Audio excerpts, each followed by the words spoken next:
dengan banyak kegiatan ini kita akan menjadi semakin pandai mengelola waktu. Usaha apa yang cocok untuk saya? Ya saya jawab, gue bukan dukun gitu. Kan dia seorang wirausaha dan dijamin 10 tahun usahanya jalan. Gak bisa kasih ceramah terus tinggalin. Terus ketika dia punya masalah, siapa yang mendampingi? Betul. Gitu. Kita tidak punya modal uang, mulailah dengan berbisnis tanpa modal, menikmati hibah-hibah yang sudah disediakan pemerintah. Tapi jualan gorengan juga banyak yang sukses kan? Gitu.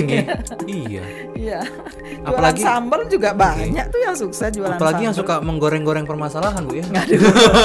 Inspirepedia bersama Ide Bagus Bayu Bramantya. Selamat menyaksikan. Halo, apa kabar pemirsa podcast Dwi Jendra Foundation? Ketemu bersama saya kembali, Ida Bagus Bayu Bramantya, dalam acara Inspirepedia. Dan di acara ini tentunya kita akan mengundang narasumber yang bisa memberikan kita edukasi, informasi, dan juga tentunya bisa menginspirasi kehidupan kita sehari-hari. Di sebelah saya sudah hadir ibu yang paling cantik dan paling ramah ini kalau buat paling saya, tidak Bu. Saat ini ya. Paling tidak saat ini karena saya ada maunya ngundang podcast. Tapi luar biasa ini Ibu. Dari kapan kita terakhir ketemu ya, Bu ya? Nggak tahu ya, terakhir kalau nggak salah 2004 ya. 2004. Sekarang sudah 2022. Waktu itu saya masih terong-terongan ya, Bu ya. Masih siaran gitu. Betul. Jadi saya punya sejarah dengan Ibu Sutrisna. Nanti lengkapnya silakan di bawah dilihat ya. Dengan Ibu Sutrisna itu pada saat saya siaran radio di radionya Pak Oles. Pro 2 dulu, Pro sebelumnya 2. RRI ya. Pro 2 dulu, Pro kemudian 2 FM, terus kemudian baru Pak Oles. Pak Oles. Nah, kebetulan beliau yang bagian untuk ngasih mikirin kita gaji. Dan zong. Dan zong. Tapi namanya juga anak kecil ya, kalau udah Bu, udah keluar belum gajinya gitu. Ya, ini salah satu. Tapi setidaknya kan yang dulu radio itu udah nyungsep banget gitu. Sempat rating 3 ya di Bali waktu itu. Luar biasa Ibu ya. Itu ya, perjuangan kita bersama-sama ya waktu itu ya. Nah, ini juga salah satu cerita di balik kenapa saya mengundang Ibu Doktor, lengkapnya Dr. Sayu Ketut Sutrisna Dewi SEMMAK ini ke studio podcast karena memang saya ngerasain dari dulu perjuangannya beliau untuk berusaha mengangkat suatu apa ya Bu ya, usaha ya Bu ya. Usil yang membuat dikerjain. Keusilan yang membuahkan hasil. Aduh. Harus dong. Harus Ibu ya. Iya, harus. Usilnya itu harus mendapatkan hasil. Dan kebetulan kalau pemirsa podcast melihat di sini ada beberapa juga hasil karya Ibu ya, yang Ibu tuangkan dalam bentuk buku, dan yang paling fokus adalah mengenai bisnis, kemudian mengenai kewirausahaan. Yang pemirsa nonton sini yang sudah punya usaha, sudah tahu dong siapa emaknya wirausaha di Bali. Mungkin sekarang sudah neneknya kali ya. Sudah neneknya Bu ya. Wow. Neneknya. Berarti Ibu benar-benar sampai menurunkan ilmunya ke sudah ada punya cucu mereka. Sudah punya cucu. Itu gimana Bu? Kenapa Ibu bisa dipanggil begitu sama anak-anak muda Bu ya? Ya, anak-anak muda itu gimana itu Bu? Ya, saya sama seperti ibu mereka gitu. Jadi kalau di rumah ibunya adalah ibunya mereka, tetapi ketika di kampus terus kemudian di usaha mereka, jadi saya menjadi ibunya mereka gitu. Biasalah kalau di rumah kan curhat apa sama ibu gitu ya. Di bisnis juga gitu. Curhatnya sama saya gitu. Jadi saya mendampingi mereka tidak hanya ketika mereka fokus pada bisnisnya saja, tetapi juga segala sesuatu yang menghambat bisnisnya gitu. Jadi banyak banget itu cerita-cerita yang menarik sebenarnya ya dari perjalanan bisnis mereka itu, yang saya merasa bersyukur bisa mendampingi mereka gitu loh. Jadi mulai dari mereka tidak tahu mau ngapain, sampai kemudian punya ide usaha, terus kemudian berbisnis, kemudian ketika bisnisnya ada masalah. Dan ternyata sebagian besar masalah di bisnisnya itu bukan murni masalah bisnis gitu. Tetapi karena ada faktor-faktor tertentu yang sifatnya pribadi gitu, itu justru yang mengganggu bisnis. Berarti gitu. begini Bu ya, kalau misalnya Ibu kan juga dosen ini Bu ya, tapi Ibu ngeblend sama mahasiswa-mahasiswa itu sehingga mereka yang ingin berwirausaha tidak hanya Ibu berikan edukasi secara akademis itu, Ibu ternyata dipraktek di lapangan juga. Dan Ibu akhirnya menemukan beberapa hambatan-hambatan ternyata tidak hanya itu saja ya, ternyata ada faktor yang lainnya. Ada yang lainnya. Jadi kompleks banget permasalahan mereka. Mungkin secara real bisa Ibu jelaskan ya, salah satu hambatan mereka itu apa Ibu? Yang saya taunya ya mungkin sangat general Ibu ya, orang tua nggak mendukung, anak-anak muda gitu, modal nggak ada, apa, gitu, ya, betul. Modal nggak ada gitu Ibu. Kalau dari sisi pandang saya kan begitu Bu, mereka nggak tahu juga saya cocoknya apa ini kemana ini, kan begitu Bu ya. Pengen aja buka itu, namanya orang punya keinginan. Ternyata jodohnya setelah nggak tahu ya gimana caranya Ibu ya. Apa setelah Ibu men-tracing mereka, wah kayaknya kamu cocoknya membuka di bidang ini. Nah itu gimana Ibu? Ya jadi gini, saya mendampingi mereka itu sejak mereka tidak tahu mau ngapain. Kalau ditanya, Anda nanti kalau lulus perguruan tinggi mau ngapain? Oh ya. Nggak tahu. Udah sini ngumpul gitu. Jadi ya istilahnya kita bikinlah seminar-seminar motivasi dulu. Jadi diwajibkan waktu itu. Kalau nggak diwajibkan mereka nggak datang. Kenapa? Karena kewirausahaan itu bukan menjadi tren pada saat itu. Orientasi masyarakat pada saat itu semua masyarakat ya adalah job seeker. Pokoknya tamat sekolah, tamat kuliah cari kerja. Ya nih Ibu maksud dengan di masa itu tuh 2008 2009 itu. Orientasi masyarakat masih pokoknya tamat kuliah cari kerja. Calon-calon mertua juga gitu kan. Nanti itu calon apa? Oh dia mau PNS gini, oh seneng dah. Pokoknya menantu saya PNS gitu. Centang biru. Gitu. Nah di tengah-tengah kondisi seperti itu, orientasi masyarakat menjadi job seeker, saya datang untuk mengubah mindset mereka supaya bergeser dari job seeker menjadi job creator, menciptakan peluang kerja sendiri gitu. Ya itulah yang gerakan-gerakan kewirausahaan itu dimulai pada tahun itu. Di saat itu perjuangannya cukup berat ya, karena orientasi masyarakat masih job seeker, kemudian di tengah-tengah jalan kita paksa-paksa mereka berbisnis. Di mana waktu itu kalau kuliah ya kuliah aja gitu, nggak usah campur aduk dengan kerja, apalagi bisnis nanti gitu kalau udah lulus cari kerjaan gitu. Kalau udah lulus baru mikirin duit, nggak gitu. Nah saya kebetulan agak berbeda pandangan karena dulu ketika saya kuliah sambil kerja. Jadi ketika teman-teman santai-santai mungkin ke pantai, kemana shopping, saya milih bekerja. Karena saya berpikir kalau nanti terjun ke dunia kerja dengan saingan yang begitu banyak, apa nih starting point yang saya miliki yang lebih one step ahead lah dibandingkan dengan teman lain. Saya harus punya bekal. Makanya saya kerja duluan, begitu tamat saya sudah punya keterangan pengalaman kerja, tinggal saya melompat ke tempat yang lebih tinggi gitu. Nah itu saya terapkan pada diri saya dulu. Yang zaman itu orang-orang tidak menghendaki anaknya kuliah sambil kerja karena mengganggu kuliah. Dan saya justru sebaliknya pada saat itu, kuliah mengganggu kerja gitu. Ya, bisa kebayang nggak gitu? Ya tapi coba kita jalankan secara berimbang. Justru dengan demikian kita menjadi terbiasa mengelola waktu dengan baik. Jadi time management kita jadi bagus, semuanya bisa jalan.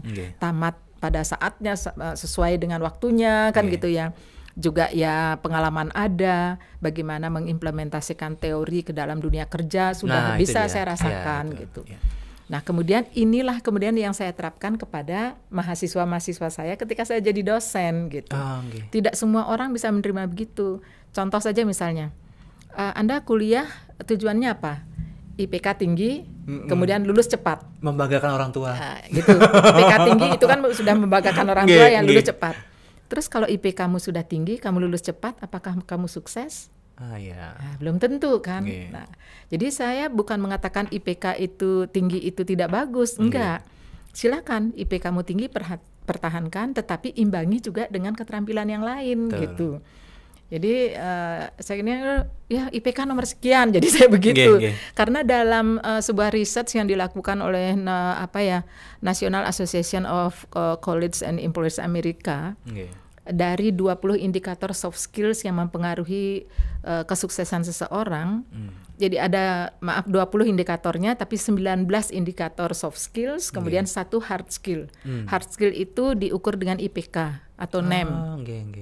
Diurut dari yang terpenting sampai tidak penting. Ternyata IPK itu urutannya tidak pentingnya itu urutan ke-17. Jadi sebenarnya nggak penting-penting amat untuk kesuksesan karir. Yang pertama apa? Komunikasi. keterampilan komunikasi, kejujuran, kerja tim yang kayak begitu. Nah itu memperkuat saya lagi gitu loh, bahwa jangan kamu mendewa-dewakan IPK. Jangan sampai melakukan segala macam cara supaya IPK kamu tinggi. Karena ketika IPK kamu tinggi tetapi prosesnya tidak benar, itu hasilnya juga akan nggak bagus gitu. Jadi bukan saya mengatakan IPK itu tidak perlu dipertahankan, tidak perlu dijaga tinggi, bukan begitu. Tapi kalau memang itu ya silakan, tapi imbangi dengan keterampilan yang lain gitu.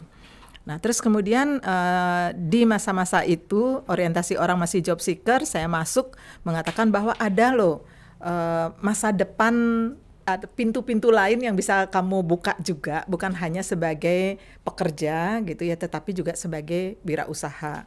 Begini-begini pasti kita sampaikan hal-hal yang positif tentang wirausaha.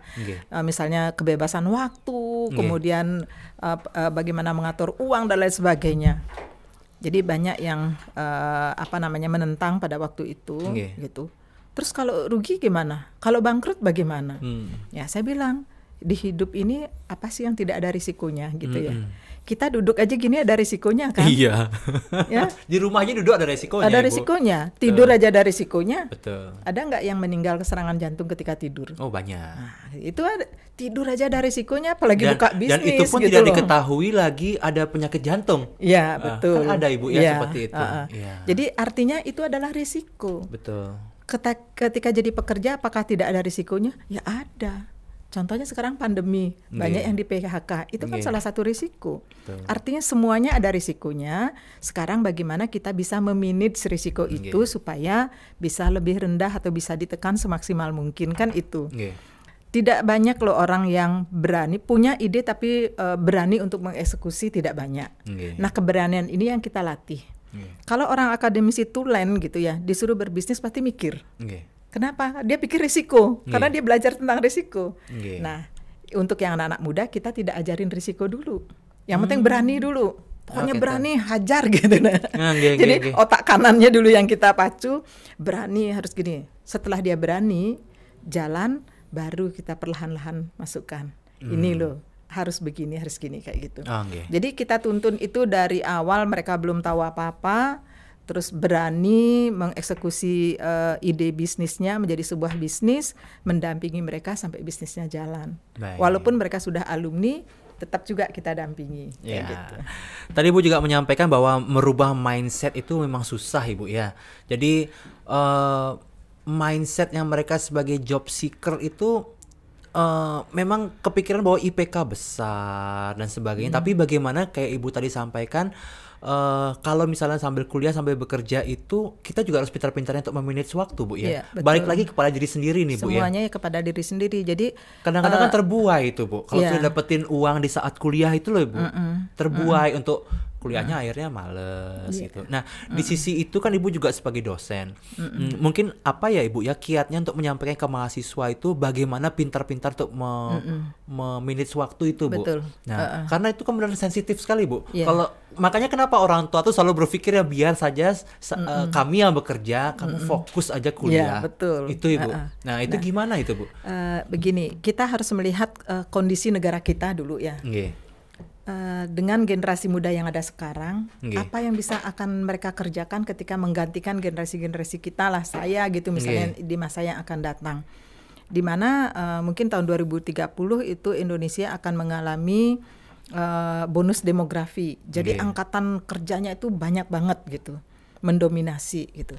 Nah kalau tidak diasah dari sekarang, bagaimana bisa mereka nantinya gitu? Padahal bonus demografi itu kan luar biasa potensinya gitu. Nah kalau misalnya kita sekarang sudah bisa mengelola waktu, saya yakin ya kuliah sambil kerja ketika mereka merasakan mendapat penghasilan, pasti hati-hati ngeluarin duit. Karena dia tahu susahnya cari duit itu gimana. Nggak mungkin dia akan buang-buang gitu, saya yakin. Hampir sebagian besar wirausaha yang kita bina sangat berhati-hati mengeluarkan uang. Perhitungan mereka, karena mereka tahu susahnya nyari. Nah kalau dari kuliah dia tinggal terima aja, dia kan nggak tahu susahnya nyari. Ya bahkan kita harus bikinkan games gitu ya. Ketika ada entrepreneur saya potong Bu. Ibu tadi bilang susahnya nyari ya. Tapi ada yang sudah bekerja dengan uang banyak tuh enaknya nyari duit. Akhirnya kuliahnya terbengkalai.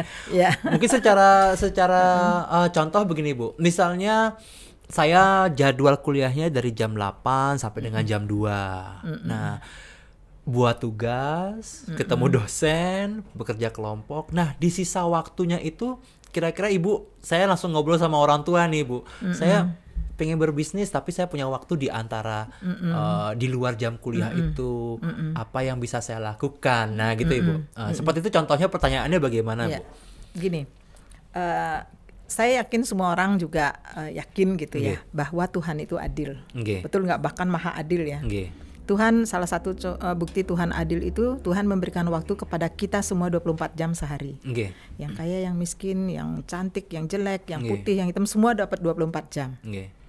Tetapi kenapa ada yang bisa udah dia kuliah, sambil kerja, punya keluarga, buat tugas, kok bisa selesai? Sekarang yang mahasiswa S1, pacar aja belum punya gitu loh. Kok bisa bikin tugas saja belepotan? Nah, di mana letaknya itu? Artinya kan how to manage their time itu kan itu yang permasalahan mereka. Itu yang justru sebenarnya, dengan Bu, banyak kegiatan ini kita akan menjadi semakin pandai mengelola waktu. Saya sering suruh hitung. Coba deh 24 jam yang kamu punya kamu konsumsi untuk apa? Tidur 8 jam, kuliah 6 jam, udah 14 jam. Di perjalanan 1 jam, 15 jam. Terus kemudian belajar di rumah, anggaplah dia belajar di rumah ya, walaupun saya nggak yakin mereka belajar di rumah. 1 jam, ya udah 16 jam kan. Hiburan mungkin perlu olahraga 2 jam gitu, sudah 18 jam. Berarti masih ada sisa 6 jam. Kalau belajar bikin sambal aja 1 jam 1 hari, kira-kira bisa nggak seminggu punya sambal yang enak? Kalau belajar nyukur rambut gitu sehari gitu, nggak usah ada sehari, seminggu berapa kali gitu, bisa nggak kamu terampil nyukur rambut? Ya kan itu yang kita maksud ya. Jadi ketika muda, energi masih kuat, kemudian belum harus terjun ke masyarakat, urusan sosial gitu ya. Itu yang harus dimanfaatkan. Mungkin orang bilang, Bu, have fun lah Bu gitu ya mungkin ya. Masa muda ini kan masa gini harus. Ya, keliru menurut saya. Di masa muda itulah harus pandai-pandai manfaatkan waktu, gitu, supaya gitu nanti bisa menikmati ketika saatnya udah mungkin umur sudah bertambah, hasilnya dinikmati daripada terlambat. Ya, have fun, jalan-jalan dan lain sebagainya, kemudian nonton drakor, nonton gitu, ya. Yang tidak menghasilkan maksud saya kan buang-buang waktu. Gitu loh. Terus ketika sudah menikah punya anak baru mikirin masa depan, kan terlambat. Kenapa enggak sekarang gitu? Tapi walaupun demikian juga ada tantangannya gitu loh. Jadi enggak semudah itu. Tidak semudah itu ya. Tergantung di lapangan Ibu ya. Nah, Ibu tadi sudah memberikan contoh real dari manajemen waktu. Kemudian mungkin bisa minta pendapat Ibu juga, bisnis-bisnis yang anak-anak muda pilih itu apakah untuk pertama ini Bu ya, misalnya sesuai dengan kesukaan Ibu. Contohnya aja di zaman digitalisasi ini anak-anak suka buat YouTube gitu Bu ya. Dengan kondisi orang tuanya mereka misalnya mampu ini Bu, dia buatlah vlog untuk jalan-jalan, berwisata gitu, atau kehidupan sehari-hari anak muda. Apakah itu juga termasuk dalam wirausaha dalam bentuk digital Bu ya, yang seperti itu. Kemudian juga ada yang mungkin membuat podcast yang seperti ini gitu kan. Karena kalau kita lihat mungkin yang namanya wirausaha itu kan contohnya adalah jual puding yang kelihatan gitu Bu. Nah, itu sampai mana itu definisi membuka wirausaha itu Bu? Tentunya Ibu combine dengan kondisi anak muda sekarang yang sangat digitalisasi itu Bu. Gimana itu Bu? Gini, kita harus melihat entrepreneurship itu dalam konteks yang luas. Baik. Seringkali orang mengatakan entrepreneur itu diidentikan dengan bisnis. Padahal tidak selalu. Tidak selalu. Itu adalah sikap mental bagi orang-orang yang ingin sukses, misalnya disiplin gitu ya, menyukai tantangan gitu, pandai melihat peluang, itu kan diperlukan oleh semua profesi gitu loh. Nah sekarang entrepreneurship itu sendiri ada beberapa macam, ada business entrepreneur, kemudian ada government entrepreneur, ada academic entrepreneur, ada social entrepreneur, gitu. Kalau business entrepreneur ya urusannya bisnis, tujuannya profit gitu. Kalau government entrepreneur gimana dia sebagai ASN, ya, pegawai instansi pemerintah, pandai mengelola program, efektif, efisien kan gitu, tepat sasaran gitu. Terus kalau academic entrepreneur bagaimana dia mengubah mahasiswa gitu ya melalui proses pembelajarannya sehingga mahasiswanya menjadi sukses nantinya kan gitu. Kemudian kalau social entrepreneur, bagaimana dengan entrepreneurship-nya itu dia bisa melakukan pemberdayaan masyarakat, entah bidang kesehatan, pendidikan dan lain sebagainya. Jadi bidangnya banyak. Jadi yang Anda suka yang mana? Kalau nah kebetulan di Indonesia yang ditekankan itu adalah business entrepreneur. Nah, kenapa business entrepreneur? Karena negara kita mengalami oversupply tenaga kerja. Jadi penganggurannya banyak, sehingga entrepreneur yang paling cepat menyerap tenaga kerja adalah business entrepreneur. Karena dia pasti cari karyawan. Kalau saya akademisi, secara pribadi kan saya nggak cari karyawan. Kalau bisnis kan cari gitu. Sehingga itu akan menyerap tenaga kerja, at least dirinya sendiri. Dia mempekerjakan dirinya sendiri. Jadi itu penekanannya untuk entrepreneurship di Indonesia, sehingga diidentikan entrepreneur itu sama dengan bisnis, padahal luas cakupannya. Luas cakupannya. Ya. Berarti kalau tadi Ibu bilang yang pernah saya sempat ngobrol kemarin waktu saya berkunjung ke restoran terbarunya Unut ya Ibu ya. Terima kasih sudah berkunjung ya. Itu saya sempat ngobrol sama Ibu.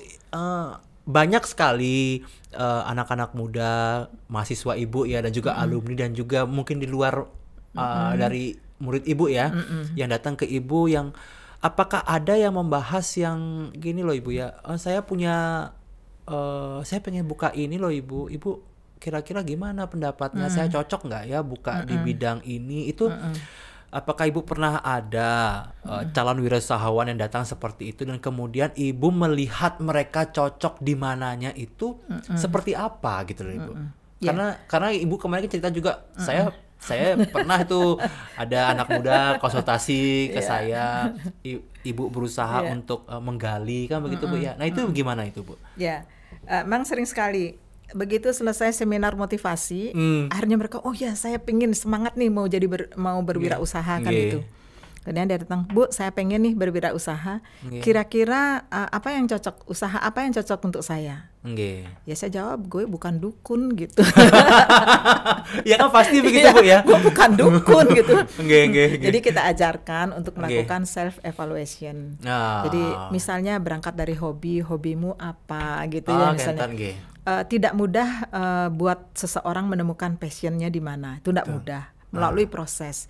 Coba lakukan dulu ini. Bangkrut jualan pulsa, udah kamu jualan ini. Bangkrut ini jualan yang lain. Kalau di sini kamu senang, kamu tekuni dengan baik, berarti itu passionmu gitu. Jadi itu melalui proses. Nggak bisa terus saya bilang, oh kamu ini usaha ini ya pasti sukses. Nggak mungkin. Tidak ada satu orang pun yang bisa menjamin itu. Baik, tadi Ibu juga menyampaikan seminar ini Bu. Yang namanya seminar kewirausahaan itu banyak sekali Bu.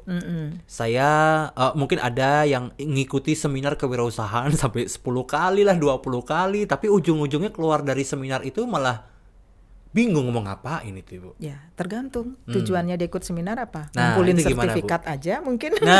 Atau nyari makan, minum gitu. Nah, kalau yang menurut Ibu rasakan nih selama Ibu mungkin mengadakan seminar dan memberi motivasi ya Bu ya, sebagai narasumber di seminar itu, tadi Ibu sudah sampaikan bahwa setelah seminar pun mereka masih bertemu lagi sama kita kan gitu ya Bu ya. Nah, kalau buat saya itu begini Bu, banyak sekali di seminar-seminar itu memang memberikan motivasi tapi dia tidak terjun langsung ke lapangan untuk memberikan apa ya Bu ya, memberikan materinya secara praktek gitu Bu ya. Nah karena kalau mau kita lihat seminar di YouTube pun banyak gitu Bu yang diupload. Tapi kan kayak ya saya mungkin pertanyaan bodoh Bu ya. Pengen keluar tuh pengen buka usaha gitu loh Ibu gitu loh. Nah ada nggak Ibu kayak semacam Ibu tadi bilangnya bahwa Ibu tuh usil kan? Apa ada sesuatu yang membuat mereka tuh rasanya wah di lapangan ternyata seperti ini nih karena keusilan Ibu jadi kita semua berhasil atau gimana gitu. Gimana Bu? Itu tergantung dari masing-masing pihak itu mau bermain di level mana. Dia mau jadi motivator aja atau dia mau menjadi pendamping juga gitu. Jadi ini kan panjang untuk mencetak seseorang supaya menjadi wirausaha kan panjang prosesnya ya. Kalau saya kebetulan program saya selalu komprehensif. Gimana itu Bu? Kasih seminar dulu, misalnya sekian ratus orang, sekian ribu orang, kasih seminar. siapa yang berminat lebih lanjut ke tahap berikutnya, kumpulin, saring kan, mungkin dari 150 orang, kasih lagi seleksi pelatihan, alam lah Bu ya, kasih pelatihan kan, pelatihan, terus gugah keberanian, kemampuan dia melihat ide-ide bisnis, ajak terjun ke lapangan, sekarang kompetisi bisnis plan, kompetisi ide bisnis, kompetisikan dulu, yang sudah lolos kompetisi ini, baru kita dampingi untuk mengeksekusi bisnisnya. Kan perlu modal, carikan program yang bisa membantu permodalan. Kemudian dampingi sampai usahanya jalan. Nah, yang ini yang saya katakan tidak banyak orang yang mau terlibat di satu siklus ini secara komprehensif.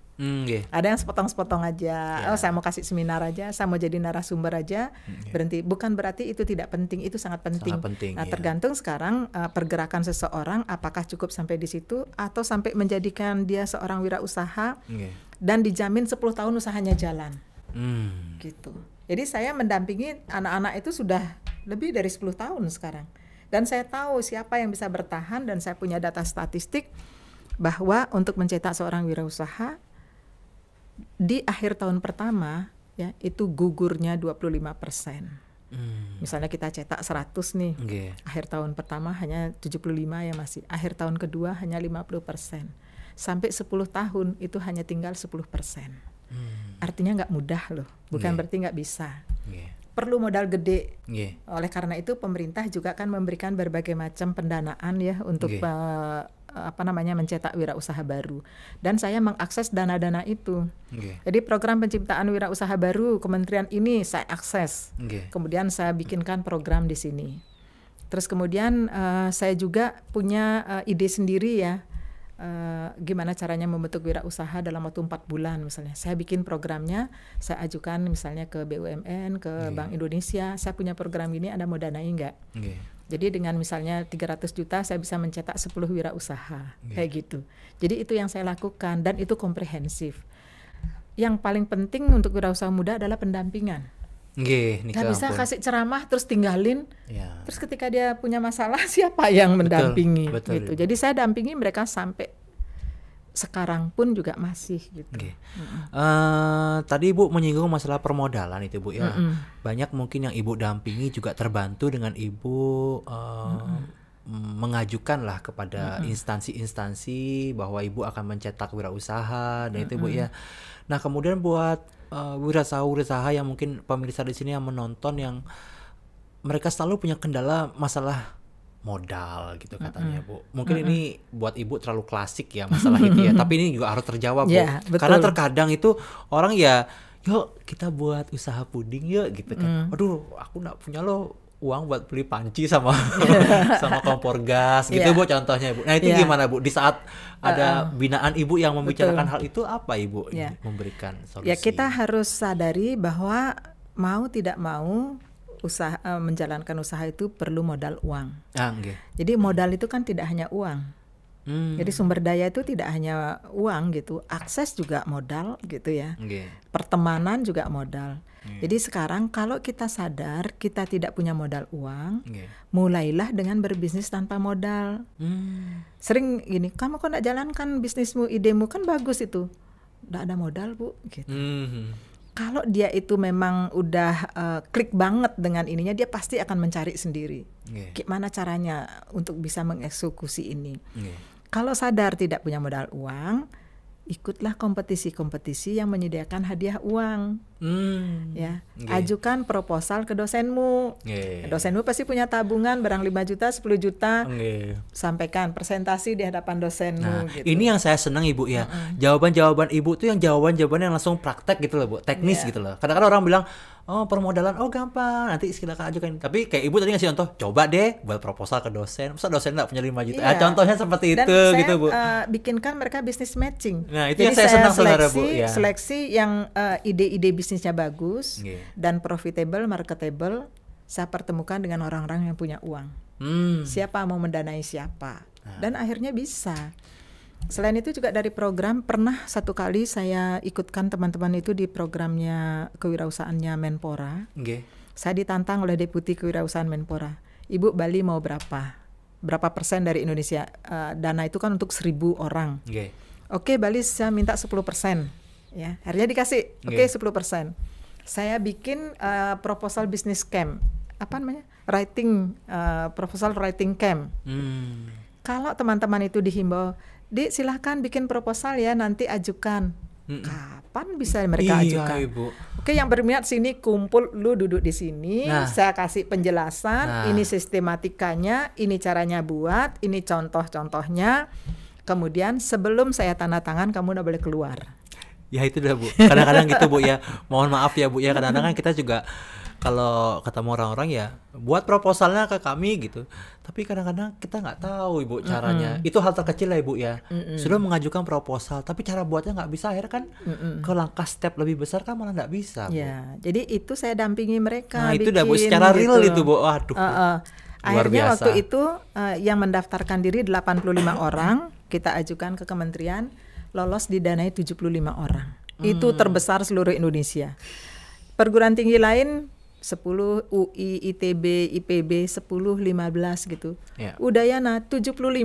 Oh, gempar nih seluruh Indonesia. Semua studi banding ke UNUD, gimana caranya UNUD bisa gini?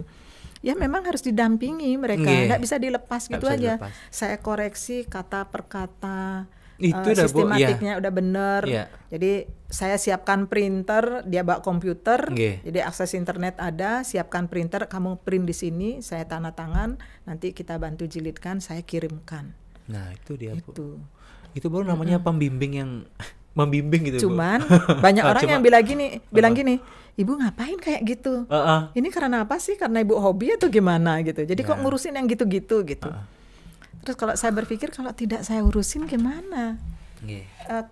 Kegiatan kewirausahaan ini kan butuh perhatian yang demikian serius. Jadi percuma dong kita bikin seminar motivasi begini, pelatihan ini, akhirnya tidak ada satupun yang didanai bisnisnya. Belum lagi yang gini, saya biasanya grading mereka, bikinkan klaster, yang level ini kamu akses dari kementerian ini yang dapat 20 juta gitu masing-masing.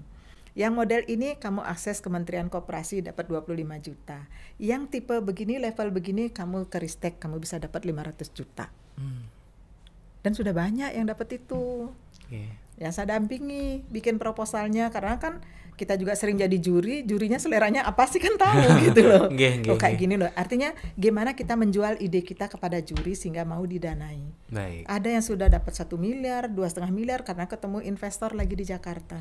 Baik, Ibu yang Ibu ceritakan tadi, yang Ibu bantu mendapatkan mungkin tantangan dari kementerian dan sebagainya, itu apakah itu memang wirausaha muda yang berasal dari kampus, apa memang Ibu juga membimbingnya dari luar ini Ibu? Ya, dari luar juga. Dari luar bukan juga hanya ya, Bu, dari Udayana aja. Berarti Ibu juga karena pergerakan saya ini bukan tentang UNUD tapi ini tentang Bali. Nah, itu jadi dia. Bali itu harus nomor 1 di Indonesia. Saya bilang gitu. Kalau udah kumpul gitu, siapa jadi tuan rumah yang akan datang? Saya Bali, pasti saya bilang gitu. Padahal saya mikir gimana caranya nanti jadi tuan rumah. Saya enggak peduli. Siapa yang bisa mengkoordinir? Saya Bali, pasti saya gitu. Kalau di level nasional saya gitu. Jadi pergerakan saya itu bukan hanya tentang untuk Bali aja, tetapi bagaimana supaya generasi muda Bali menikmati hibah-hibah yang sudah disediakan pemerintah. Kalau kita tidak ikut, tidak dapat hibahnya. Karena mungkin gitu Bu ya, untuk akses itu kan mungkin hanya diketahui di kampus dan sebagainya. Makanya Tiang kan sedikit concern itu Bu, membicarakan itu apakah semua dari anak mahasiswa atau bagaimana gitu Bu ya.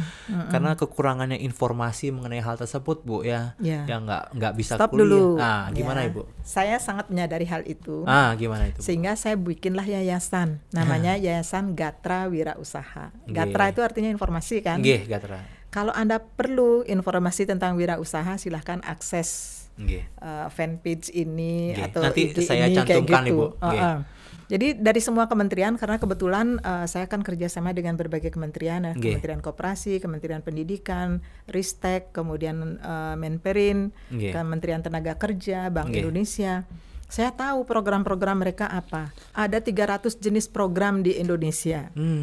Nah itu masuk ke saya sebarkan lewat itu. Gitu. Soalnya takutnya sayangnya nanti kalau pemirsa gitu ya itu kan karena dosennya jadi dapat info. Ternyata nanti teman-teman pemirsa yang ingin menjadi wirausaha atau sudah mungkin Ibu ya, bisa mungkin periksa link deskripsi kita mengenai yayasan yang Ibu sebutkan tadi.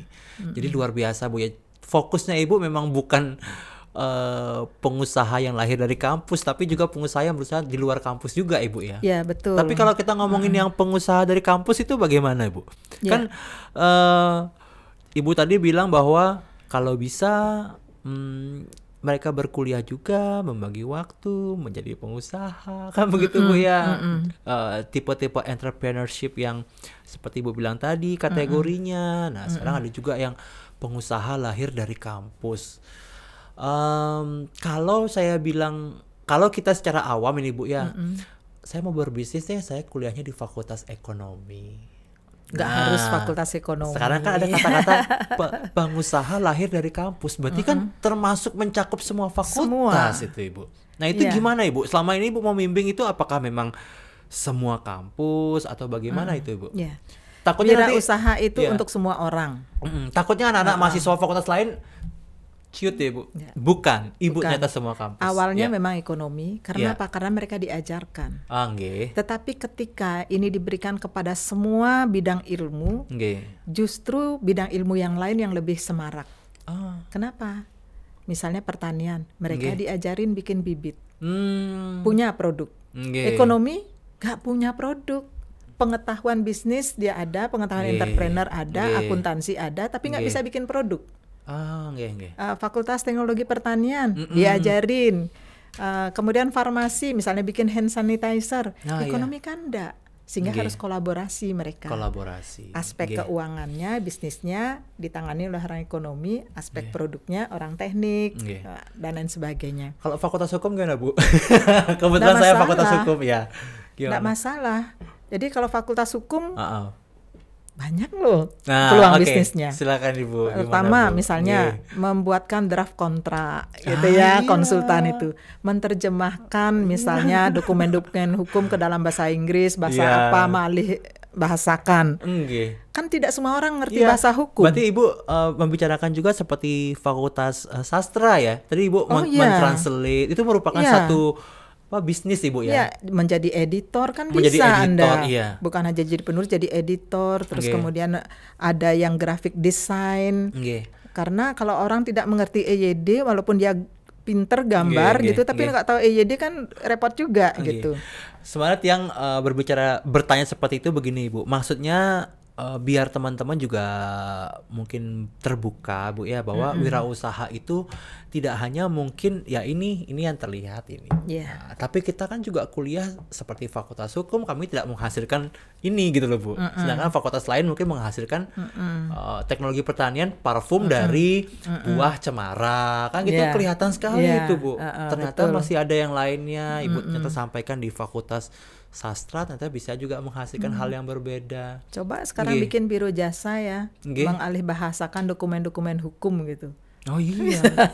Kerjasama sama Fakultas Sastra karena beliau teman-teman Fakultas Sastra setelah mereka terus kan bisa mengambil sertifikasi alih bahasa itu Bu ya. Dan walaupun misalnya dia tidak mempunyai keterampilan itu, tapi dia berbisnis yang lain yang tidak ada kaitannya dengan bidang ilmunya, tidak masalah. Itu jadi mesin duitnya dia. Jadi pengacara silakan jadi pengacara yang baik gitu kan. Tapi saya jualan notaris, yang lain jadi juga. Notaris yang baik gitu. Bisa jadi membantu masyarakat miskin yang perlu perlindungan hukum misalnya. Duitnya dari mana? Saya sudah punya mesin duit sendiri. Misalnya dari usaha garment kayak kuliner kan gitu. Ya jadi itu kan tidak terbatas. Tidak ada dalam wirausaha itu dibatasi harus bidang ilmunya gini, nggak ada. Itu untuk semua orang. Jadi teman-teman mungkin yang sekarang tadi kita ngomongin kampus, kemudian yang di luar kampus Ibu ya, apapun itu pendidikan, background, latar belakang untuk menjadi wirausaha itu bisa. Tergantung bagaimana gigihnya kita tadi Ibu ya. Nah sekarang Ibu, kita ngomongin tadi yang lingkungan kampus dan sebagainya. Saya juga pengen bahas nih Bu, karena Ibu membentuk entrepreneurship untuk di Bali ini nggak hanya kehidupan di kota dong Bu. Kita kan juga harus sentuh ke desa juga. Betul. Itu gimana Ibu itu? Ya, jadi berwirausaha itu tidak memandang usia, tidak memandang domisili, tidak memandang pendidikan. Siapapun berhak sukses gitu ya. Jadi saya juga punya program ke desa-desa, dari desa ke desa. Jadi saya pergi terutama ke desa-desa termiskin di kabupaten di Bali. Saya sasar. Salah satu contohnya adalah Desa Pengotan. Di mana tuh, Bu? Di Bangli. Itu kakak miskinnya paling gede di Bangli. Terkenal desa miskin sehingga banyak orang mendampingi. Sebelum nikah yang mau tanya Ibu, itu desa itu miskinnya karena apa itu, Bu? Kan pasti juga itu Ibu juga pasti akan men-survey dulu, Bu, ya. Kenapa desa itu bisa dikatakan seperti itu gitu, baru Ibu mengembangkan. Jadi dari data statistik dia kan termasuk desa miskin. Lalu saya datang ke sana. Ya. Jadi kalau saya bikin program desa ke desa, tidak pernah saya langsung bawa program terus tawarin, enggak. Saya survei dulu. Survei di sana. Di sana ternyata tidak ada air. Radius 8 km nggak ada air. Jadi permasalahannya di sana air. Ya, jadi coba ya ada yang bisa mengatasi masalahnya mereka, air. Mungkin desa itu kan jadi sejahtera. Saya pernah mengajak Komite Ekonomi Nasional zaman Pak SBY dulu ke sana untuk membantu desa ini. Setelah dipakai sensor, air itu di kedalaman 250 meter. Gimana bisa kita mengangkat air dari kedalaman itu? Ya, jadi kadang-kadang kita pergi ke desa, kamu pakaianmu kok gini, cuci dong. Jangankan untuk nyuci, untuk minum aja mereka kurang gitu. Nah, saya datang ke sana, terus kemudian saya pergi ke Banjar-Banjar, mungkin ada 8 dusun ya di sana. Coba ngomong sama seketurun-turuninya. Ngomong-ngomong, HP mereka BlackBerry gitu waktu itu. Mereka bawa sepeda motor bagus, berarti nggak miskin ini gitu. Jadi ternyata itu mindsetnya yang miskin gitu. Baik. Di samping itu kalau secara statistik kan dari kriteria miskin itu, miskin itu adalah yang rumahnya lantainya tanah. Nah mereka petani kan lantainya tanah semua gitu. Jadi karena kriteria mereka miskin. Nah saya masuk ke sana, pertama kali yang ikut program saya kembali lagi program saya komprehensif ya. Dari motivasi sampai akhirnya pendanaan. Yang ikut 40 orang. Dari 40 ini akhirnya yang disaring menjadi 10. Itu saya berikan pendanaan, pelatihan sampai usahanya jalan. Akhirnya alumni inilah yang ngomong kemudian. Tahun berikutnya saya adakan lagi, pesertanya 350 orang. Gitu. Jadi di situ saya melihat bahwa mereka memang perlu diarahkan gitu, perlu didampingi kayak gitu. Kalau kita memang berniat memang jadi volunteer, cobalah ke desa-desa.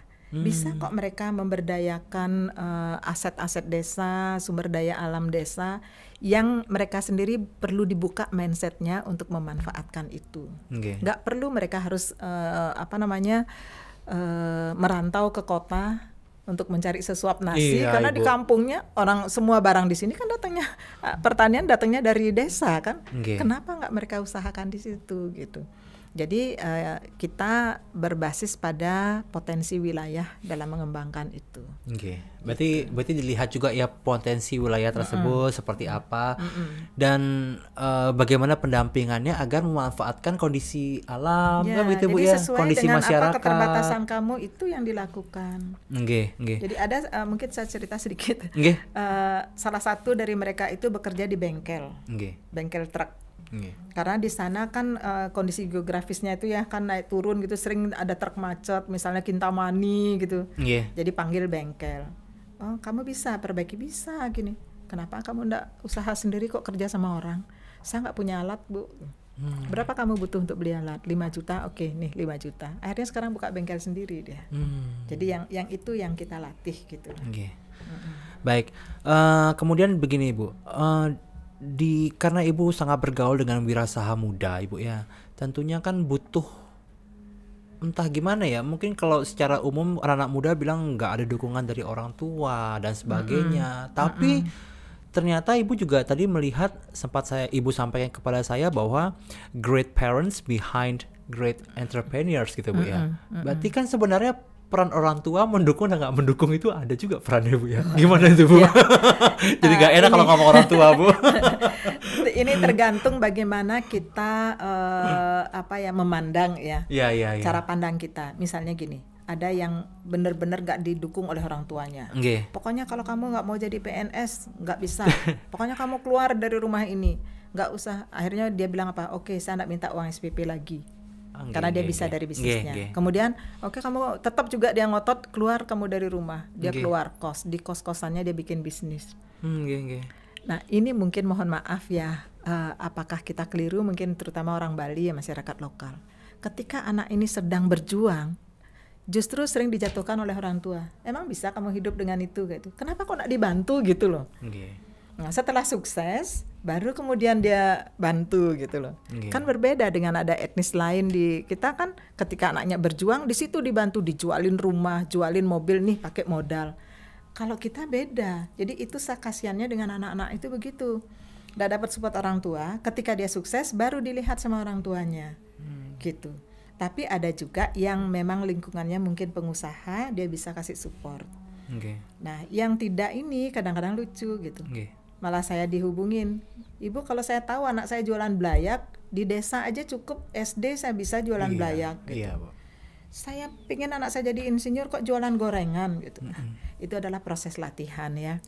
Latihan membagi waktu, kemudian melayani customer, terus kemudian mengelola sumber daya, itu kan latihan. Pada akhirnya mereka akan berbisnis sesuai dengan bidang ilmunya. Yang punya kompetensi tertentu yang memang bisa bikin produk. Dokter misalnya pasti mereka akan berbisnis di seputar kesehatan kayak gitu ya. Pada akhirnya gitu. Jadi yang jualan gorengan itu untuk latihan aja gitu. Tapi jualan gorengan juga banyak yang sukses kan gitu ya. Iya. Jualan apalagi, sambal juga banyak tuh yang sukses jualan apalagi sambal. Yang suka menggoreng-goreng permasalahan Bu ya. Suksesnya karena membuat viral. Tapi itu resikonya tinggi banget. Resikonya tinggi banget. High return. Mumpung Ibu nyinggung resiko nih. Tadi saya sudah mulai nyatet, tapi saya pengen nanya juga untuk manajemen resiko yang terbaik ini loh Bu. Untuk teman-teman yang melakukan wirausaha itu ada nggak ya tips dan trik atau mungkin secara general Ibu ya, secara general itu. Jadi kalau kami selalu mengajarkan bahwa risiko itu ada di mana-mana. Misalnya produknya apa, jus, harus pahami risikonya apa. Jadi kadang-kadang mereka ketika menyampaikan ide bisnisnya itu sering bombastis. Ya menggebu-gebu gitu ya, kayaknya lebay gitu. Pokoknya pasti sukses. Saya yakin kamu sukses dengan ini gitu. Misalnya kita bantah, saya yakin sukses. Tapi itu kan perlu Bu ya, untuk motivasi ya Bu ya. Terus kalau misalnya jusmu tidak laku, terjual gimana buahnya? Saya makan sendiri Bu gitu. Bukan begitu caranya ngatasi risiko. Saya bilang gitu ya. Masa kamu terus akan makan buahmu supaya tidak busuk, kan enggak begitu. Harus mempunyai tempat untuk melempar. Misalnya kalau ini saya jadikan manisan gitu ya. Saya jadikan baik. Saya jadikan ini gitu. Jadi main bisnis mereka misalnya di jus. Kayak gitu. Pakaian gitu misalnya. Nanti kalau enggak laku pakaian itu kan modenya berubah-ubah kan, siklusnya sangat pendek. Misalnya paling 3 bulan 1 musim gitu ya. Kamu gimana gitu. Mau dibalikin lagi udah enggak bisa. Harus mempunyai pasar untuk melempar, jual ke Indonesia Timur, kan jadi barang baru di situ. Jadi itu yang kita ajarkan untuk antisipasi risiko. Berarti apa Ibu ya, untuk membuat satu usaha pun mungkin tips dari Ibu langsung jangan lupa untuk mempelajari juga manajemen resikonya. Karena memang yang membuat orang patah semangat untuk membuka bisnis kan kegagalan itu Bu. Sedangkan dia mungkin belum memanage resiko tersebut. Apa ya, mungkin kalau saya bisa bilang, apakah knowledge mengenai resiko juga Bu ya, pengetahuan mengenai resiko itu juga harus dipelajari dulu. Itu kan banyak Bu yang enggak akhirnya saya yang sudah diusir dari kos balik lagi pulang ke rumah, ampura orang tua. Tapi tidak apa-apa, itu kan proses belajar. Benar, ya. Karena itu Ibu bilang proses ya, proses pembelajaran itu. Bahkan gini, yang justru ditentang oleh orang tua ya, itu dijadikan, saya bilang anggap itu sebagai obat, anggap itu vitamin. Kalau minum obat itu kan pahit banget. Tapi kan untuk kesembuhan kamu. Akhirnya dia terpacu justru menunjukkan ke orang tuanya. Tapi sayangnya nih. Justru ada beberapa kasus begini, ketika anak tadinya ditentang, ketika anaknya sukses, dipalak anaknya. Gua punya utang, bayarin utang gua. Itu sinetron itu Bu? Iya. Terus bayarin sekolah adik-adikmu. Ketika dia berjuang, siapa yang mendampingi? Bukan orang tuanya, tapi mungkin saya yang lebih banyak tahu ketika dia jatuh bangun begitu. Berarti Ibu ada kisah anak ada banyak banget. Itu ya? Ada banyak banget. yang itu langsung seru, Bu. Itu seru. Saya kan selalu bilang kamu harus hormat pada orang tuamu, apalagi pada ibumu gini-gini. Lalu saya ditanya balik, gimana kalau orang tuanya kayak begini, Bu? Aduh, langsung saya kedangse gitu. Ada. Jadi tapi kita tetap juga berikan hal-hal yang positif ke mereka. Ya. Saya juga tadi yang hampir bilang gini, Bu, kalau sudah sukses jangan kayak malin kundang ya gitu. Jadi ternyata kok ada cerita yang berbalik sebalik itu. Justru kok orang tuanya malah gitu. Kalau anak-anak pasti pingin dia menunjukkan saya sukses, saya akan berbakti pada orang tua, saya akan tunjukkan saya mampu, pasti begitu mereka. Karena memang beda, Ibu ya. Kalau kita mau cari secara secara ilmu mungkin mengenai kewirausahaan kan banyak sekali bisa dapatin di seminar-seminar itu, Bu ya. Tapi yang hal-hal inilah yang perlu wirausaha muda itu mau cari sosok gitu loh, Ibu ya. Saya sampai diginiin loh sama orang tua, saya pengen berhasil. Contohnya ke satunya mungkin datang ke ibu tolong bantuin seperti apa, kan begitu itu, Bu, yang paling penting. Kalau ada yang ditentang oleh orang tuanya, saya bilang kamu nggak usah khawatir, tunjukkan bahwa kamu tuh bisa. Gini, saya selalu bilang gitu. Apalagi yang masalah pacar, diputusin pacar. Kenapa diputusin pacar? Karena saya nggak ada waktu, Bu, untuk nganterin dia jalan-jalan. Tunggu, Tuhan sedang menyediakan yang lebih baik buat kamu. Itu juga menjadi masalah buat mereka dan mengganggu bisnis. Taunya dapatnya lebih matre lagi, Bu. Udah berhasil soalnya. Jadi saya selalu pesan kepada mahasiswa gitu, yang wanita Anda jangan begini-gini, yang pria jangan gini gitu. Orang dia sedang membangun masa depan yang gemilang untuk kamu, kok justru kamu nggak dukung, kan gitu, lucu. Baik, dari beberapa profil yang saya baca ini, Bu ya, salah satunya yang mengenai penghargaan ini, ada beberapa ini nanti saya tampilkan di layar.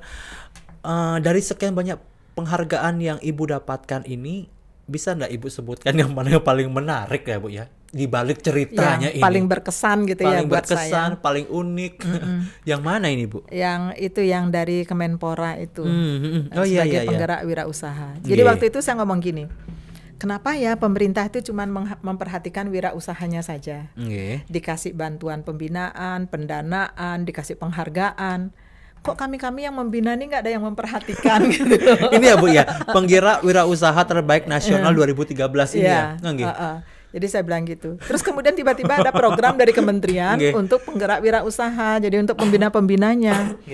Lalu langsung saya ikut. Jadi itu kan seluruh provinsi yang ikut, saya ikut. Nah, saya kebetulan peserta terakhir. Yang menjadi juri kan deputi menteri itu dari beberapa kementerian. Saya terakhir, mereka udah capek gitu kan. Saya muncul terakhir, begitu saya presentasi, salah satu dari mereka bilang gini, udah kita dapat nih juaranya sekarang gitu. Jadi di situ saya merasa, oh ternyata kalau kita mau muncul, kita mau ikut berkompetisi, kayaknya bisa kok Bali gitu. Jadi saya ngomong Bali nih, Bali bisa. Jadi harus Bali jadi juara gitu. Jadi waktu 2013 saya juara, kemudian saya kejar lagi teman-teman pendamping yang lain. Kamu ikut ini supaya kita maju di tingkat nasional gitu. Ada beberapa yang kedua, waktu itu memang saya agak paksa sedikit, Pak Made Artana Primakara, akhirnya juara nasional juga. Kemudian yang terakhir ada teman lain juga saya ini kan, kamu Bali pasti, karena kita benar-benar bekerja untuk itu. Bukan hanya sekedar bikin program-program yang tidak ada kedalamannya gitu loh. Kita hanya udah sampai nyungsep gitu loh. Program yang hanya formalitas, betul. Bu. Kita memang kalau diminta bukti, mana bukti, ini buktinya gitu. Ini ininya gitu. Jadi kita buktikan kita memang kerja, kita berangkat bukan karena penghargaan, tapi memang kita benar-benar kerja. Penghargaan itu kan cuma dampak aja ya gitu. Oh ya, saya mungkin cerita ke ini dulu, Bu ya. Waktu saya berkunjung dengan Ibu kan itu ke Rektorat Universitas Udayana. Itu ada Nusantara Cuisine itu. Nah, itu membuka usaha seperti itu di kampus itu apa nggak sebuah tantangan yang berat, Bu ya? Apalagi kalau kita lihat kan lingkungan kampus di UNUD kan ya yang seliweran mungkin mahasiswa ya, tapi ternyata itu juga dipergunakan sekarang sebagai jalan umum ya, Bu ya. Nah, yang setahu saya Ibu kan juga mempunyai ide untuk membuka itu, Bu ya. Di balik cerita itu apakah Ibu gimana ya Bu ya, saya kalau mau ngomongin jadi nggak enak ya. Apakah ada tantangan terbaru itu? Apakah Ibu menantang diri sendiri itu untuk seperti itu gitu? Mungkin bahasanya lebih enak gitu Bu. Apakah Ibu menantang diri sendiri untuk melakukan hal itu? Karena kan warung-warung lewat juga ada Bu. Banyak. Banyak Bu. Mahasiswa pun juga kalau mau nongkrong bisa ini. Tapi Ibu buatnya versinya agak mewah loh Bu ya. Maaf itu.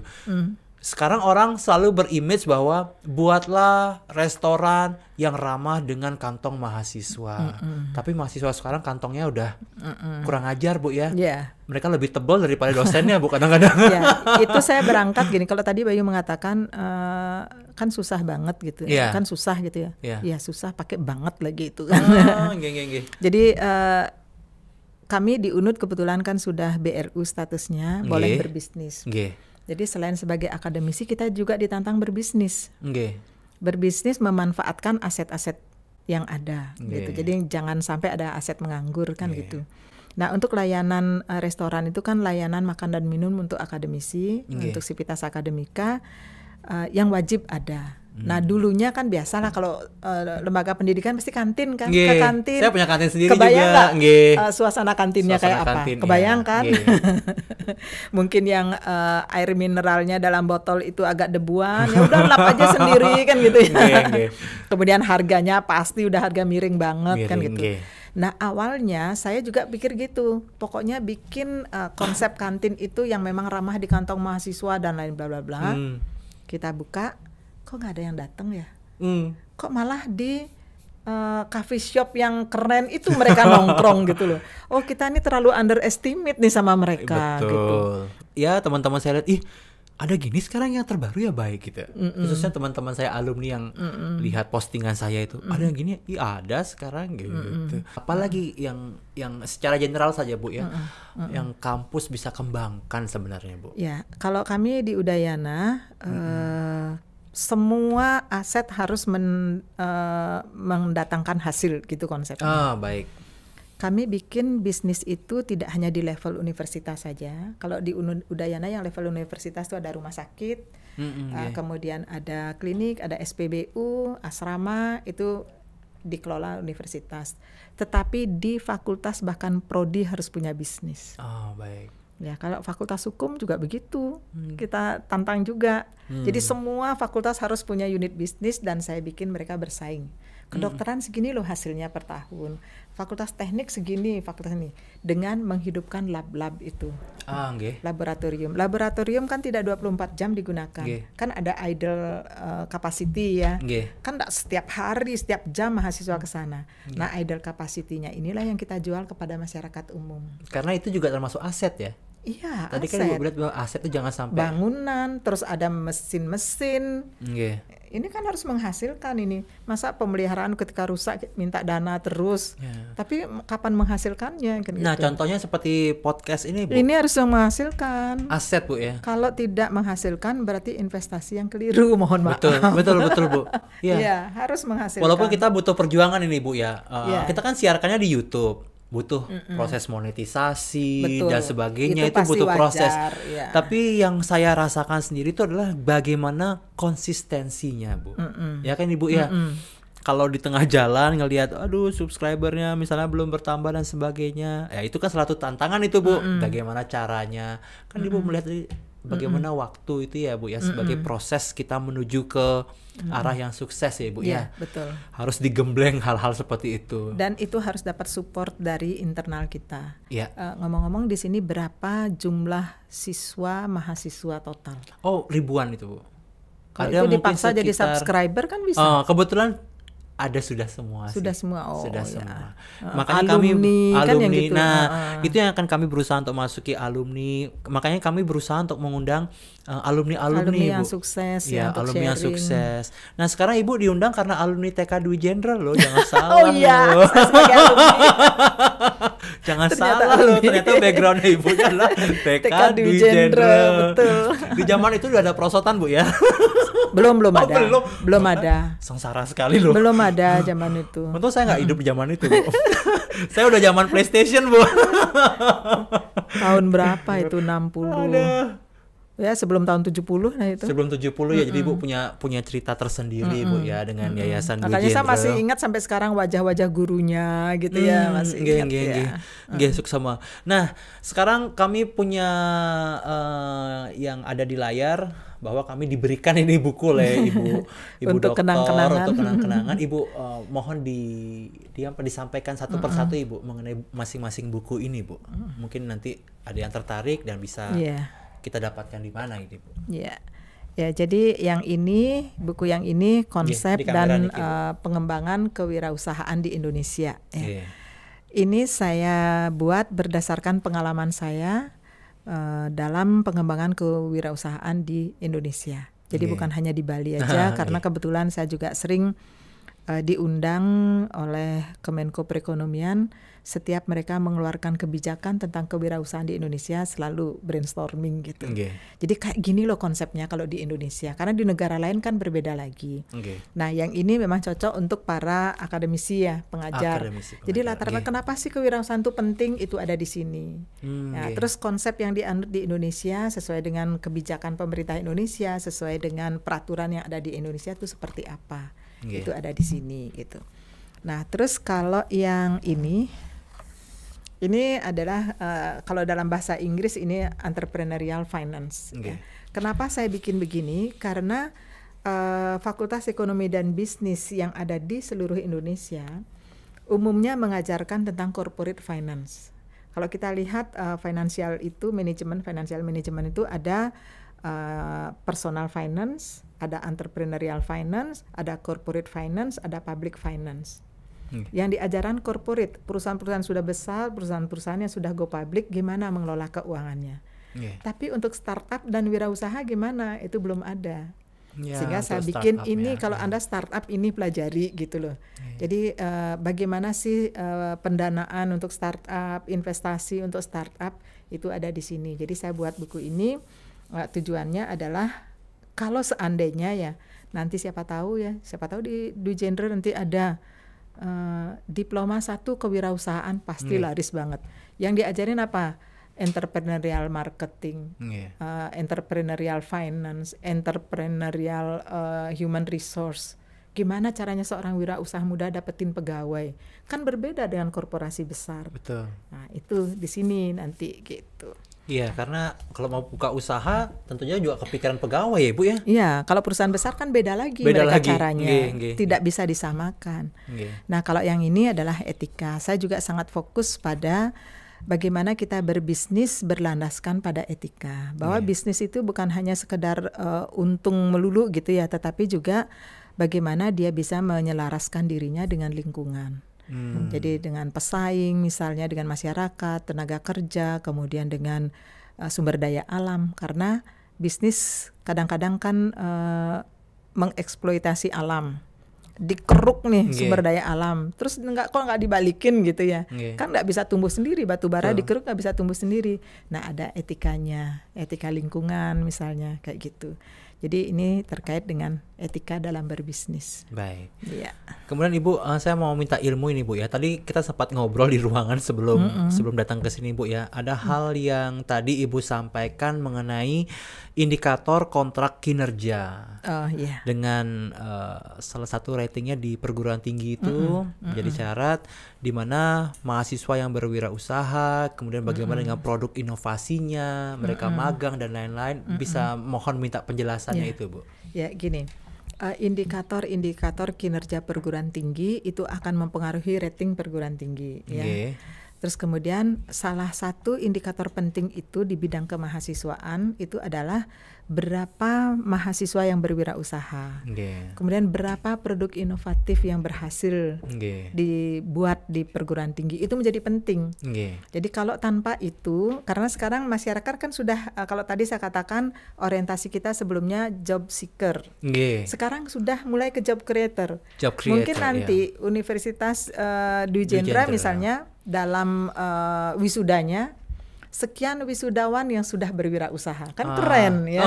Ya, itu ngangkat itu menjual sekali. Menjual sekali bahwa Anda di sini bukan hanya diajarin tentang hard skill, tetapi juga soft skill, yaitu berwirausaha. Wow. Gimana caranya kita menggali potensi diri kita, apapun latar belakang pengetahuan kita, in case misalnya memang tidak diterima bekerja di mana-mana, siap berwirausaha ketika tamat gitu.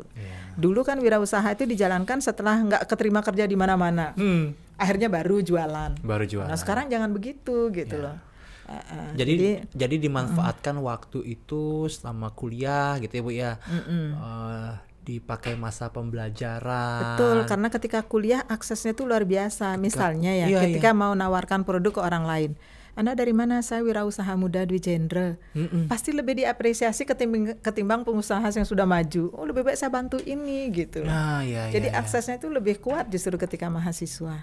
Orang pasti kasih support gitu. Waduh, sukses sekali nih. Ini salah satu ilmu yang harus kita Bu ya, kita perdalam sebenarnya wirausaha itu ya, karena tadi Ibu bilang bahwa wirausaha itu dari segala faktor, segala sisi, segala latar belakang, bahkan kegiatan kita sehari-hari pun Bu ya.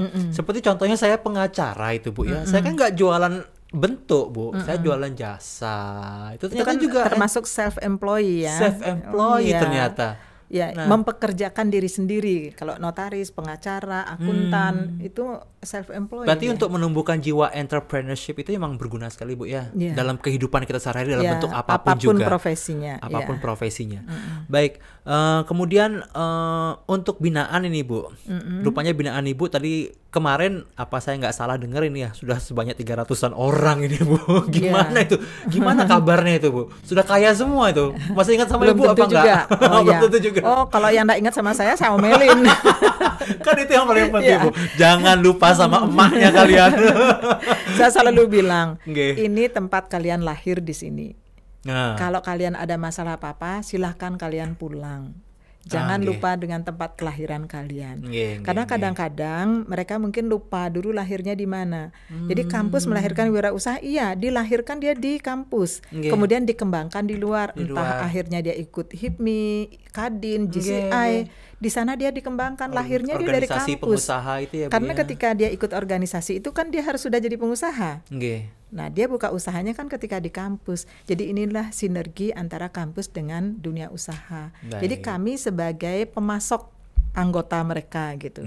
Coba lihat sekarang yang anggota-anggota itu pasti kebanyakan dari alumni kami gitu. Alumni kita lah ya, bukan hanya dari Udayana saja. Tapi karena memang dia dari kampus sudah menjalankan usaha gitu.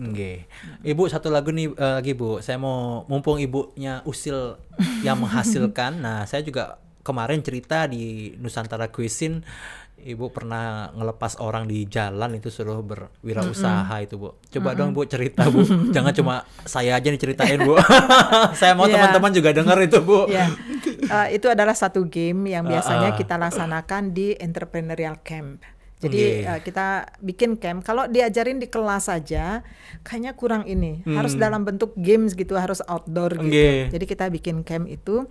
Nah, salah satu gamesnya itu adalah survival games. Gimana kita bisa bertahan dalam keadaan tidak ada apa-apa. Jadi kita kondisikan kayak gitu. Nah, biasanya games itu kita laksanakan di sebuah desa yang jauh dari lokasi kita, domisili kita. Kemudian di desa itu ada pasar dan lain sebagainya. Kita kerjasama dengan masyarakat desa. Jadi mereka sebagai fasilitator. Karena ketika mereka misalnya ke dusun-dusun itu, dusunnya kan bisa naik turun jurang kayak gitu. Jadi kita sebarkan mereka di hari pertama sebarkan untuk menggali potensi. Terus mereka bikin ide bisnis. Hari kedua mereka harus sudah berbisnis. Nah di situ mereka ternyata belum ada jualan kue dadar di sini gitu misalnya. Mereka yang tidak pernah belajar bikin kue dadar akhirnya bisa bikin kue dadar di situ. Jadi dia nyari orang di sana siapa bikin kue dadar bisa. Oke, pinjam kompor, pinjam ini, pinjam itu kan tanpa modal mereka. Kita nggak kasih uang mereka. Kalau mereka mau minjam boleh, mencuri, merampok nggak boleh gitu. Jadi akhirnya di hari kedua, ribut di pasar itu. Jadi kepala pasar bilang, ibu anak-anaknya ibu bikin ribut. Kenapa? Sumpingnya laku satu aja, yes. Gitu. Ternyata mereka bisa. Dan ada bahkan yang menghasilkan 300.000 dalam satu hari. mereka berbagi. Kamu bersihin kandang babi, yang ini bikin kue, yang ini bikin ini. Jadi gitu caranya mereka. Jadi dalam keadaan terdesak, jadi dalam keadaan zona tidak nyaman, daya kreasi itu keluar gitu, akal-akalannya keluar. Gini caranya. Dan kita nilai gitu, kita kasih apresiasi. Jadi itu adalah latihan survival games gitu. Wow, luar biasa. Kegiatan itu luar biasa, sangat menginspirasi Ibu ya. Tadi Ibu juga menyampaikan bahwa zona nyaman ini Bu ya. Apakah kita juga dalam kehidupan sehari-hari harus mencari zona nyaman itu atau bagaimana itu Bu? Seorang entrepreneurship kadang-kadang kalau berada di zona nyaman nanti terbuai. Ya tetap kita harus gitu. Misalnya gini ya. Mungkin orang tua berada gitu ya, apa-apa tinggal minta. Nah, sekarang kan kita mau melatih diri enggak?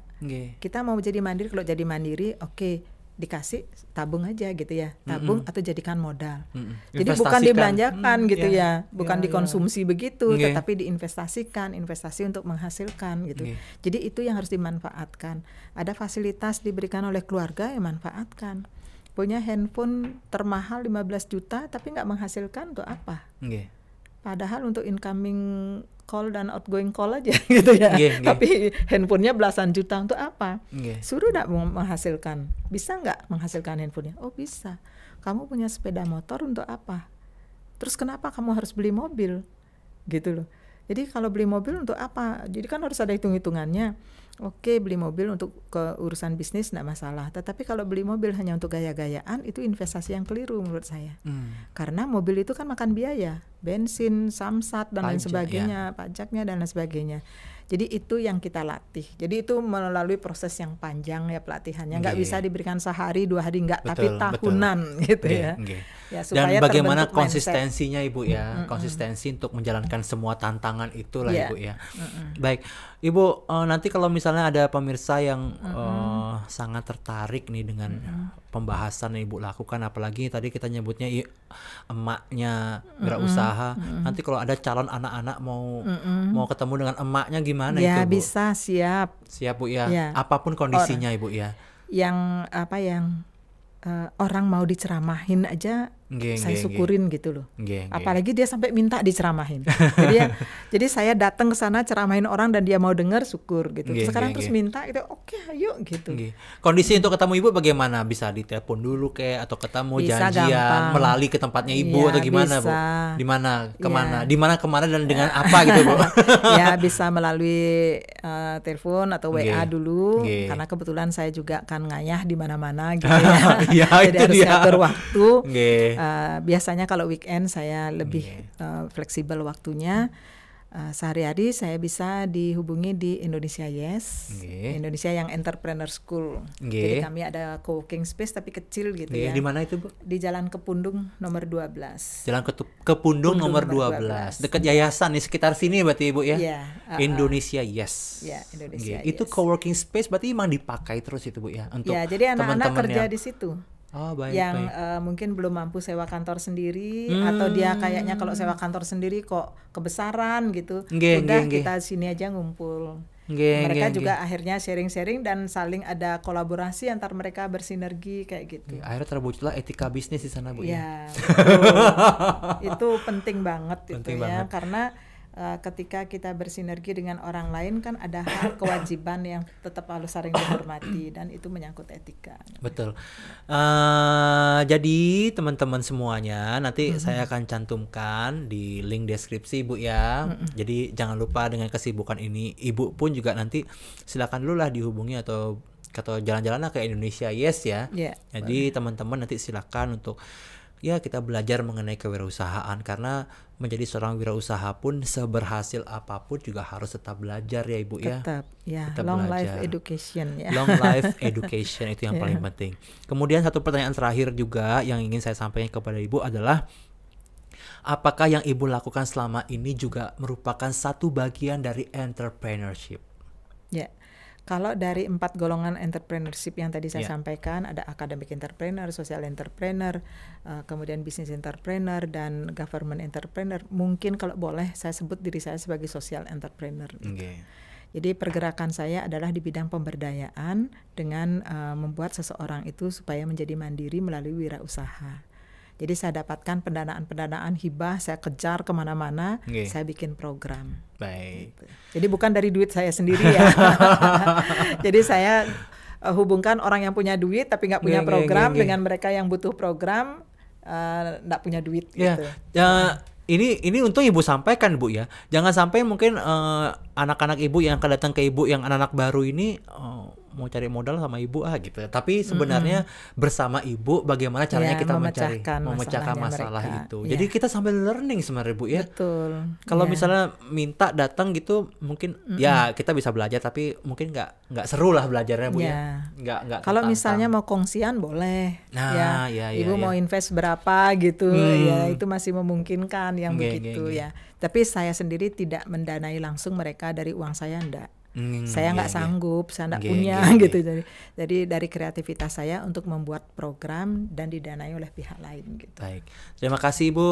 Dan sama-sama. Yang terakhir mungkin saya minta Ibu, karena pemirsa kami adalah seluruh siswa, mahasiswa, ada yang bisa Ibu sampaikan juga yang di luar dari keluarga besar kami di sini mengenai entrepreneurship, kewirausahaan dan sebagainya, yang mungkin sebagai penutup mungkin Ibu ya untuk acara hari ini, mungkin Ibu bisa silakan sampaikan. Baik, terima kasih Bayu. Jadi saya ingin menyampaikan kepada teman-teman pemirsa ya dimanapun juga berada, saya sangat berharap nantinya yayasan ya terutama Dwi Jendra ini tampil sebagai yayasan pendidikan yang juga memberi ruang yang luas kepada pengembangan kewirausahaan. Jadi mengembangkan atmosfer akademik dan kewirausahaan secara berimbang, sehingga lulusan-lulusannya nanti semuanya berbasis entrepreneur. Apapun nanti profesinya, apapun nanti pekerjaannya, bisnisnya, saya yakin dengan dua hal yang diberikan di yayasan ini akan membuat para alumninya selalu pulang kembali, memberikan sharing dan meningkatkan kualitas lulusan-lulusan berikutnya. Jadi berwirausaha itu tidak ada batasan umur, tidak ada batasan kemampuan, tidak ada batasan pendidikan, itu untuk semua orang. Dan saya yakin Yayasan Dwi Jendra akan mampu melakukan itu dengan baik, sehingga mudah-mudahan nanti ratingnya menjadi naik, karena masyarakat juga sangat membutuhkan sekarang lembaga pendidikan yang aware terhadap kewirausahaan. Ya, jadi kewirausahaan untuk semua orang. Jadi mari ya kita menjadi sukses melalui jalur wirausaha. Saya yakin Anda pasti bisa. Baik. Terima kasih Ibu Dr. Sayu Ketut Sutrisna Dewi, SEMMAK. Terima kasih kehadirannya Ibu ke sama-sama. Terima kasih juga sudah diundang ini dengan segala bentuk kesibukan beliau. Akhirnya saya bisa culik beliau ke sini. Dan saya paksa hari ini. Tapi terima kasih sekali Ibu ya. Sama-sama. Kita banyak dapat ilmu, dan apa yang Ibu sampaikan itu tentunya sesuai dengan tujuan podcast kami. Edukasi Ibu berikan kepada kami, informasi banyak sekali Ibu berikan kepada kami, dan khususnya malahan hal-hal yang sifatnya menginspirasi kita ini Bu ya. Jadi kita habis nonton ini pun bisa teman-teman punya ide baru ini Bu. Wah ternyata seperti ini. Ya kan gitu Bu ya. Mudah-mudahan ya ada hal yang bisa dipetik dari apa yang kita obrolin sekarang ini. Kalaupun tidak sekarang, mungkin besok ya, mungkin lusa gitu. Mudah-mudahan ada manfaatnya. Baik Ibu, terima kasih. Kita ucapkan sehat selalu Ibu, rahayu. Apa yang Ibu kerjakan untuk membantu teman-teman yang ingin berwirausaha dan sudah berwirausaha ini. Pokoknya doa kita selalu Ibu lancar. Bagaikan anak doakan kepada emaknya. Terima kasih banyak anaknya atas doanya, sukses, emaknya pasti berlipat-lipat jadi sukses. Karena jadi itu kesenangan kepuasan kali ya, kebahagiaan kita apabila anak didik kita lebih sukses dari kita. Sukses sama Ibu ya. Baiklah pemirsa podcast Dwi Jendra, demikianlah pembicaraan saya bersama Ibu Dr. Sayu Ketut Sutrisna Dewi, SEMMAK. Semoga pembicaraan kita kali ini bisa memberikan inspirasi, seperti Ibu sampaikan tadi, memberikan inspirasi kepada kehidupan kita sehari-hari. Dan hal-hal yang sifatnya edukasi dan juga informasi dapat kita petik dari podcast ini. Kita akan ketemu lagi di podcast selanjutnya, tentunya dengan narasumber yang pasti menarik semuanya. Kita ketemu lagi. Bye-bye.